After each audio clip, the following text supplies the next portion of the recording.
Civilisation. Indus valley civil में पढ़ने वाले हैं हिस्ट्री और जियोग्राफी के बारे में। इंडस वैली सिविलाइजेशन जिसका जन्म भारत के उत्तर पश्चिमी भाग में हुआ था और वर्तमान में पाकिस्तान के क्षेत्र में भी, जो कि सिंधु नदी के आसपास का क्षेत्र था। इसका जन्म 2600 बीसीई में हुआ था। यह एक उत्तर पश्चिम भारत में फैला हुआ 2600 बीसीई में जन्मा था। यह एक सहरिया सभ्यता था, अर्थात 2600 बीसी में भी एक नगरीकृत सभ्यता था, जो कि जब विदेश इसने जब पश्चिम के देश अभी बर्बरता से ग्रस्त थे, उस समय भारत के उत्तर पश्चिमी प्रांत अर्थात सिंध क्षेत्र में भारत नगरों से सुसज्जित होकर अपनी सांस्कृतिक धरोहर को आगे बढ़ा रहा था। इसने ब्रिटिशों द्वारा दावा किए जाने वाले सर्वश्रेष्ठता को भी यूरोपीय सर्वश्रेष्ठता को भी चुनौती दी, क्योंकि यूरोपीय जो थे ब्रिटिश शासक अपने को ही यूरोप को ही सर्वश्रेष्ठ सिद्ध करने पर तुले हुए थे, क्योंकि इसने यह भी सिद्ध कर दिया कि सिर्फ यूरोपीय ही आगे नहीं बल्कि भारतीय भी कई गुना आगे जा चुके थे इतिहास के गर्भ में भी। इसकी खोज तो सिंधु सभ्यता की खोज तो 7वीं सदी ईसा पूर्व में ही हो चुकी थी, जब पंजाब के लोगों ने यहाँ पर खुदाई की और छोटे मोटे ईंट पाया और उसे अपने भवनों का निर्माण में उपयोग करना शुरू कर दिया था। लेकिन उन्हें इस बारे में कोई पता नहीं था कि इसके पहले भी कोई उनसे भी विकसित सभ्यता थी जिसने इस पुराने ईंटों को बनाया था। लेकिन जब पंजाब के लोगों को इस बारे में ज्ञात हुआ, इस बारे में तो 7वीं सदी में कोई ज्ञान नहीं हो सका पंजाब के लोगों को कि हमसे पहले भी इस क्षेत्र में हमसे विकसित लोग रहा करते थे। लेकिन जब 1921 में अंग्रेजों के समर्थन से दयाराम साहनी ने खुदाई शुरू की, तब हड़प्पा जैसे शहरों का उद्भव हुआ, जहां पर पता चला कि हजारों साल पहले यहाँ पर नगरीय सभ्यता थी, जहाँ के लोग नगर में वास करते थे और अपना जीवन नगरीय दैनिक जीवन नगरों के आसपास व्यतीत करते थे। इतने वर्षों में कि ग्रामीण सभ्यता के पहले भी वे लोग नगरों में निवास करते थे और पक्के मकानों में रहते थे, छतों वाले मकानों में रहते थे। कृषि अधिशेष पर बनी थी उनकी आजीविका। शहरी सभ्यता कृषि अधिशेष पर थी, अर्थात नगर के बाहर के क्षेत्रों में कृषि करते थे और पशुओं का भी उपयोग करते थे और उसके अधिशेष से अपने पक्के मकान और बड़े बड़े मकान बना लिया करते थे। इन्हीं बड़े बड़े मकानों में नगर के हड़प्पा सभ्यता के नगरवासी रहा करते थे। इन नगरवासियों में शिल्पी, व्यापारी सभी रहा करते थे। महिलाओं को घर का कामकाज सौंपा गया था, क्योंकि जितने भी अवसंरचनाएं बनी है महिलाओं के पक्ष में बनाई गई है। यहाँ पर बेहतर ड्रेनेज सिस्टम भी था, अर्थात घरों में शौचालय की भी व्यवस्था थी, घरों में ही खाना पकाने और कुएं की भी व्यवस्था थी, छतों पर चढ़ने के लिए सीढ़ियां भी बनाई गई थी। ये इतनी बेहतर व्यवस्था, घर के बगल से ही जो सड़क गुजरती थी, अर्थात घर जो बने होते थे वे सड़कों के ही किनारे ज्यादातर बने होते थे। और उस समय भी बैलगाड़ियों का प्रचलन था, अर्थात इसकी पुष्टि तो बैलगाड़ियों का प्रचलन की पुष्टि मिट्टी खिलौने से भी हो जाती है और ताम्र किस खिलौनों से भी वे लोग आभूषणों का भी प्रयोग करते थे। और कुछ बड़े लोग जो होते थे या फिर सामंती लोग बड़े घरों में रहा करते थे। इन सभी की खोज ने पाश्चात्य की उस चुनौती को नकार दिया, जिसमें यूरोपीय जो थे उपनिवेश काल में अपने आप को सर्वश्रेष्ठतम सिद्ध करते थे पृथ्वी के जन्म, मानव सभ्यता के जन्म से लेकर ही। लेकिन जैसे ही भारत में हड़प्पा सभ्यता का जन्म हुआ, उनके अत्याचारों के दौर पर अंकुश का एक प्रश्न मार्क लग गया, क्योंकि ब्रिटिश जो मानते थे कि ब्रिटिश ही सर्वश्रेष्ठ है और भारत के लोग हमेशा से ही बर्बर और दयनीय स्थिति में रहे हैं। लेकिन जेएस मिल, इस पक्ष में तो जेएस मिल जो कि उत्तम मानवतावादी माने जाते थे, उन्होंने भी यूरोपियों को सर्वश्रेष्ठ सिद्ध करते हुए भारत के हित के लिए यूरोपियों की उपस्थिति को आवश्यक माना था, और मुख्य रूप से ब्रिटिश को। अर्थात प्रखर दार्शनिक भी, यूरोप के दार्शनिक भी, मानवतावादी भी भारत में उपनिवेश शक्ति बने रहने के पक्ष में मत दिया करते थे, क्योंकि इसका प्रमुख कारण था कि भारत उपनिवेश काल में पिछड़ा हुआ था। लेकिन अलेक्जेंडर कनिंघम ने जब सांची का स्तूप, भरहुत स्तूप और नालंदा विश्वविद्यालय जैसे प्राचीन समृद्ध विरासतों को खोज निकाला, विरासत की खोज निकालते ही ब्रिटिश को यह ज्ञात हो गया कि भारत की प्राचीन इतिहास भी गौरवमयी रहा है। उत्तर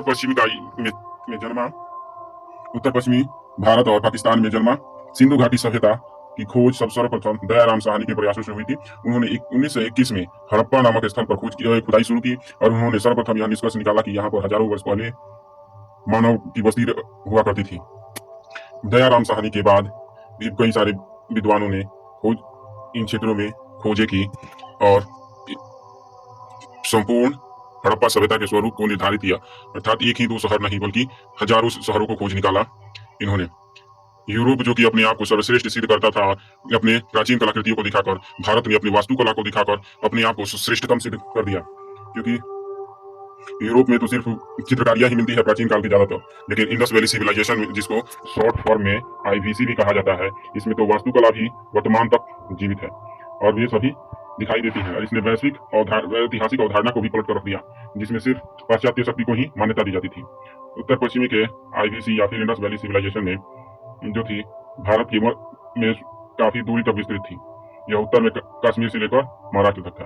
अब हम लोग बेसिक फीचर समझ लेते हैं इंडस वैली सिविलाइजेशन का। बेसिक फीचर, इसमें हम लोग इंडस वैली सिविलाइजेशन के जन्म के बारे में देखेंगे, अर्थात इसका क्यों हड़प्पा सिविलाइजेशन कहा जाता है। क्योंकि हड़प्पा सिविलाइजेशन जॉन मार्शल ने कहा था। क्यों कहा था? क्योंकि सर्वप्रथम हड़प्पा नामक स्थल की ही खोज की गई थी, जो कि मेसोपोटामिया, इजिप्ट और चाइनीज सिविलाइजेशन के समकालीन ही था। मेसोपोटामिया, इजिप्ट और चाइनीज सिविलाइजेशन को उनके स्थिति के अनुसार नामकरण किया गया, अर्थात जो पहले खोजा गया उसी का नाम दे दिया गया। वैसे ही भारत में भी हड़प्पा खोजा गया, इसीलिए हड़प्पा सर्वप्रथम स्थल था, इसीलिए हड़प्पा सभ्यता नाम दे दिया गया। मोहनजोदड़ो जिसकी खोज आर डी बनर्जी ने की, यहाँ के विशाल भवन और स्नानागार आज भी प्रसिद्ध है। यहाँ से इंडस वैली सिविलाइजेशन के लोग समुद्र मार्ग, स्थल मार्ग से भी मिस्र, मेसोपोटामिया आदि क्षेत्रों से जुड़े हुए थे। समुद्र में के माध्यम से ज्यादा ये लोग व्यापार किया करते थे। अब हम लोग excavation in British India and independent India के संदर्भ में देख लेते हैं, अर्थात जितनी भी खोजें हुई वे ब्रिटिश इंडिया के दरमियान ज्यादातर हुई या फिर स्वतंत्र भारत के बाद हुई। यहाँ पर बहुत सारे तो शुरुआती स्थलों की खोज तो ब्रिटिश काल में ही हो गई थी।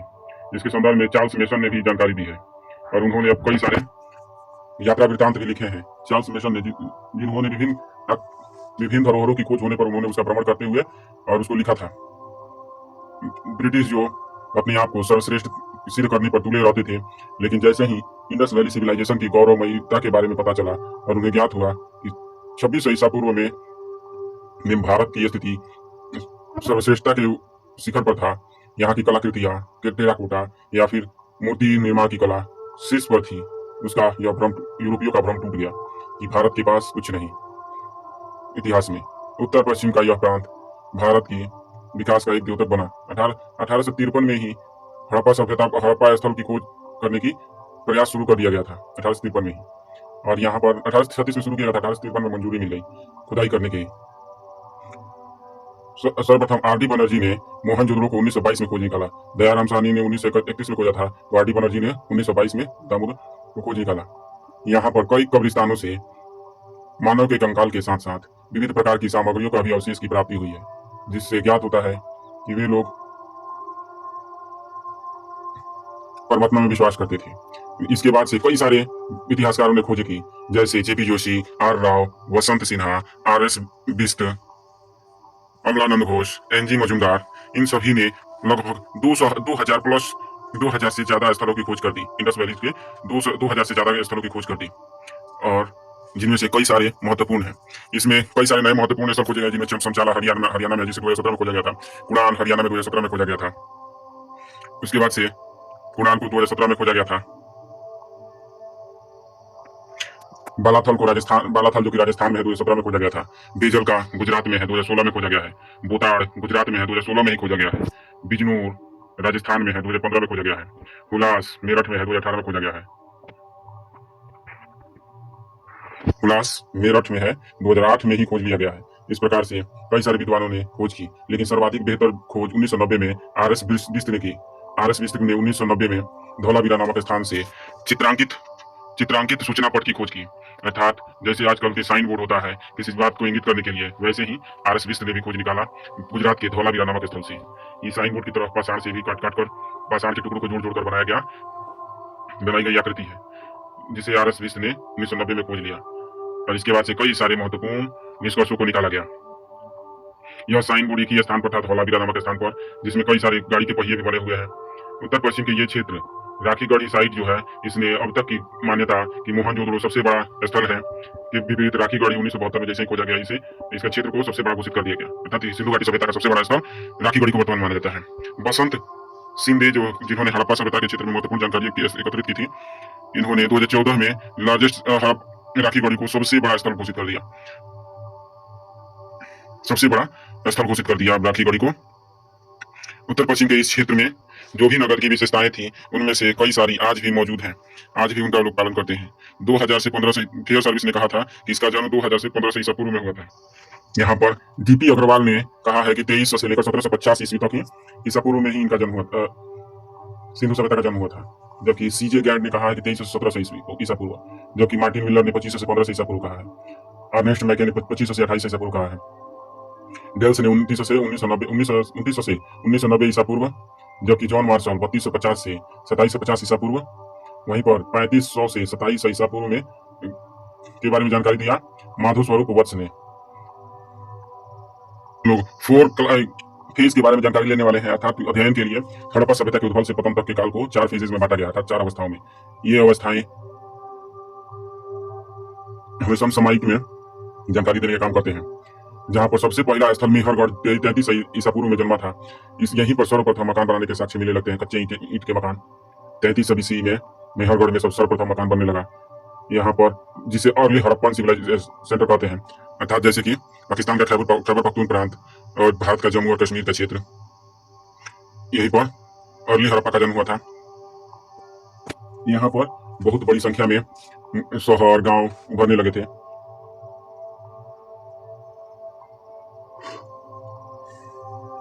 इसके संबंध में सर्वमान्य काल के संबंध में कुछ विद्वानों का कहना है कि इसकी उपस्थिति 1600 BC से सन 1900 BC तक रहेगा। इतने दिनों में यदि दोनों एक दूसरे के करीब नहीं आते हैं तो इनसे आवश्यक माना जाता है। उत्तर पश्चिम के ये क्षेत्र, इन क्षेत्रों को दूसरा फेज था लेट हड़प्पन फ्री पीरियड, जिसे 1900 से लेकर सन 1300 BCE के रूप में जाना जाता है। कहां से कहां तक जी? तो सन 1900 BCE से लेकर सन 1300 BCE तक अधीन काम किया। इसके बाद से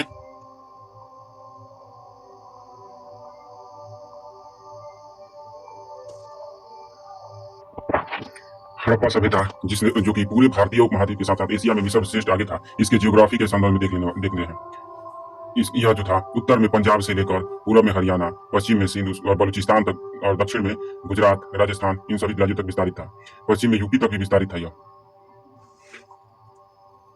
ये सभी इंडस नदी के और उसकी सहायक नदियों के आसपास ही सभी फैले हुए थे, अर्थात जितने भी शहर थे हड़प्पा सभ्यता के, वे सभी के सभी सिंधु नदी या फिर सिंधु नदी के सहायक नदियों के आसपास ही फैले हुए थे, जो कि नदी का वरदान के रूप में, इसे सिंध नदी का वरदान के रूप में जाना जाता है।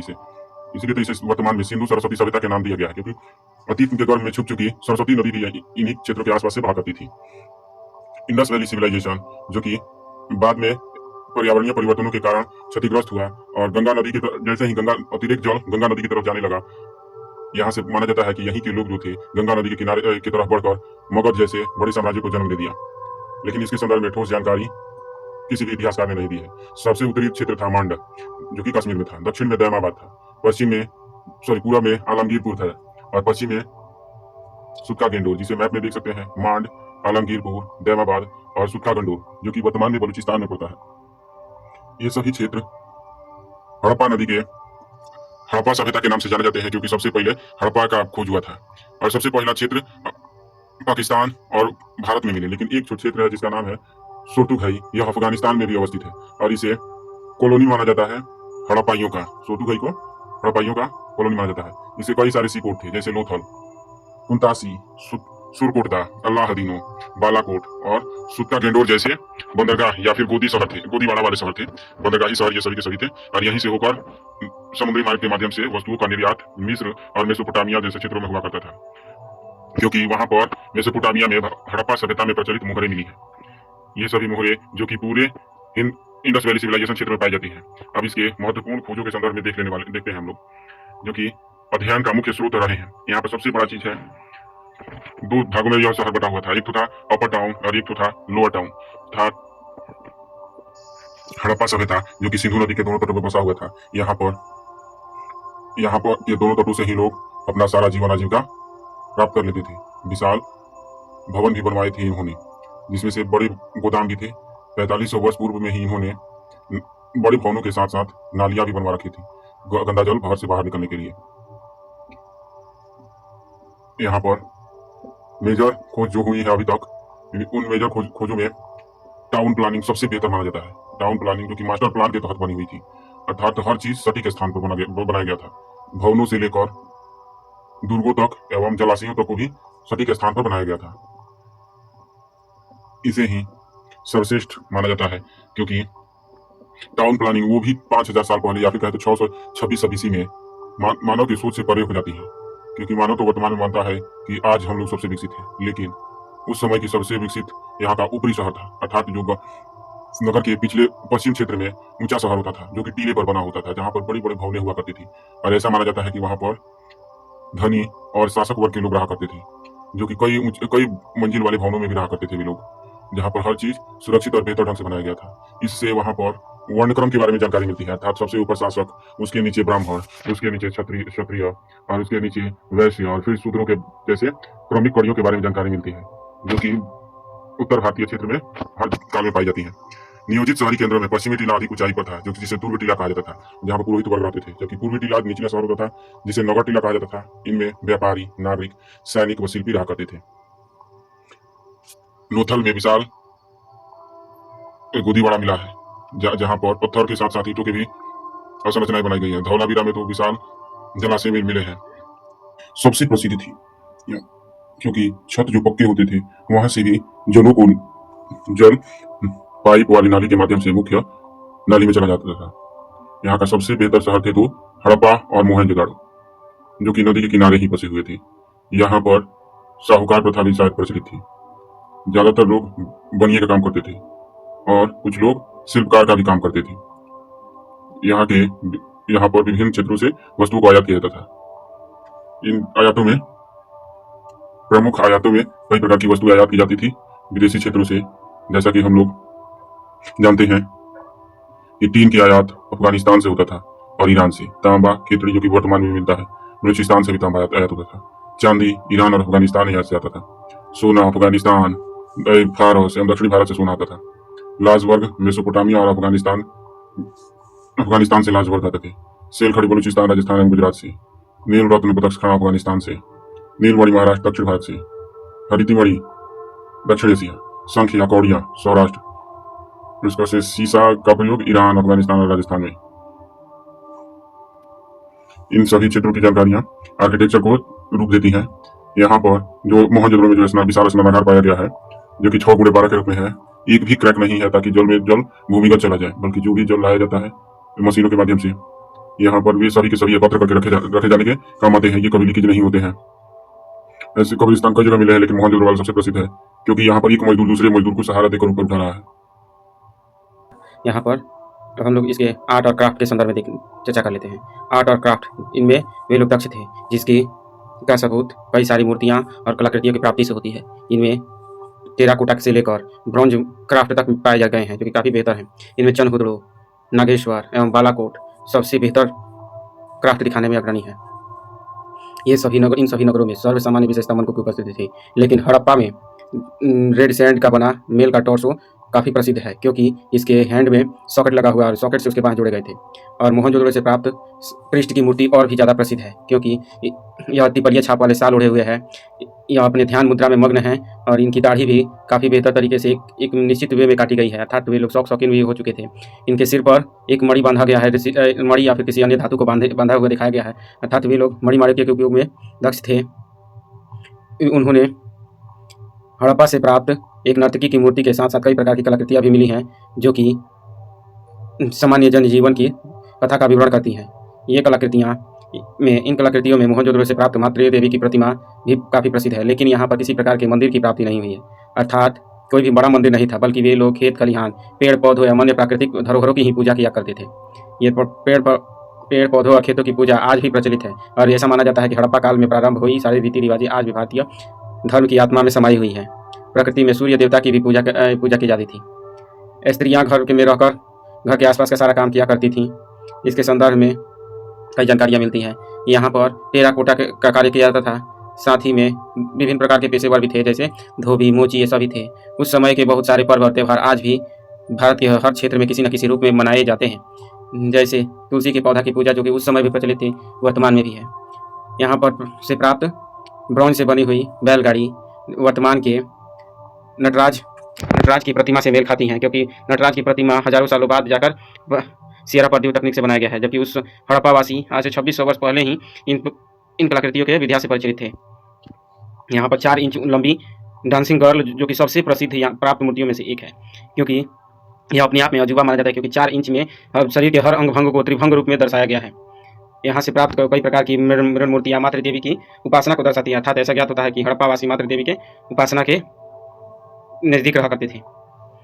इनमें मातृ देवी और यक्ष यक्षिणी की प्रतिमा, इसके अलावा सिर एवं बैलगाड़ी चलाते पुरुष की प्रतिमा सबसे प्रसिद्धों में से एक है। इनमें से सबसे ज़्यादा कलाकृतियाँ जो थी टेराकोटा की बनाई गई थी। टेराकोटा की मात्रा में ज़्यादा और संख्या में भी ज़्यादा ताइयाँ थी। लेकिन इसके अलावा ब्रॉन्ज क्राफ्ट को भी ज़्यादा प्रश्रय दिया उन्होंने। यहाँ से प्राप्त मोहरे और सील जो हैं, इनको मोहरे और सीलों को हस्तदंत या फिर आइवरी, उसके बाद से सख्त पत्थर से भी बनाया जाता था। यहाँ से प्राप्त पशुपति की प्रतिमा, पशुपति की शिल्पकृति अर्थात शिल्प पर उकेरा गया, काफ़ी प्रसिद्ध है। यहाँ से लाल काले मृदभांडों की प्राप्ति होती है, अर्थात हड़प्पावासी लाल काले मृदभांड का प्रयोग करते थे, जो कि आज भी इतनी बेहतर ढंग से बनाई गई थी, जो कि आज भी चमक प्रदान कर रही हैं। इनके यहाँ से विशाल मात्रा में मनके प्राप्त हुए हैं, जैसे चंदहुदड़ो को एक तरह से मनके बनाने का कारखाना भी कहा जाता है, जो कि विभिन्न प्रकार के वस्त्र उद्योग और अन्य डिजाइनिंग में उपयोग किया जाता है।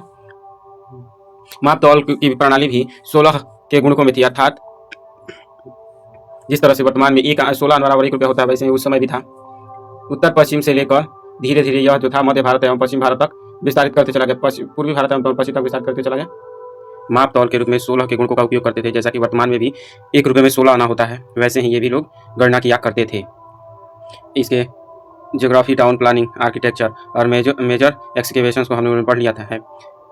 लेकिन इसके इतने विशाल और व्यापक सभ्यता होने के बावजूद इसका पतन धीरे धीरे क्रमिक रूप से होता चला गया और वैदिक काल तक यह पूर्णतः समाप्त हो गया था।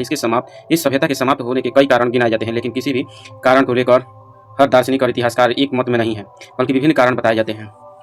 कुछ इतिहासकार दार्शनिक कहते हैं यहाँ पर महामारी फैली, जिसके कारण लाखों लोग, अधिकांश लोग मारे गए और यह सभ्यता समाप्त हो गई। लेकिन कुछ लोग मानते हैं कि यहाँ पर बाढ़ आई थी और बाढ़ के बाद से महामारी फैली और लाखों लोग मारे गए।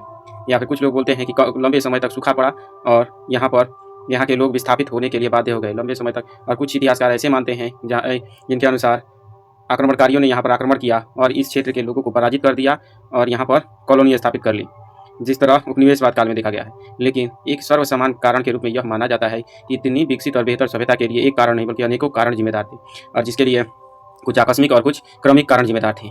ये आकस्मिक और क्रमिक कारण ने सबसे पहले तीव्र बाढ़ के कारण लोगों का जीवन तबाह कर दिया, जिसके कारण लोगों को अन्न की कमी हो गई बाढ़ के कारण, और वे यहाँ पर महामारी फैल गई, जिसके कारण लोग विस्थापित होने के लिए बाध्य हो गए। इसी विस्थापन के कारण इस सभ्यता का पतन धीरे धीरे होता चला गया और इतनी बेहतर और सभ्य सभ्यता अपने चरम पर पहुँचते पहुँचते पुनः से काल के काल में समाप्त हो गई।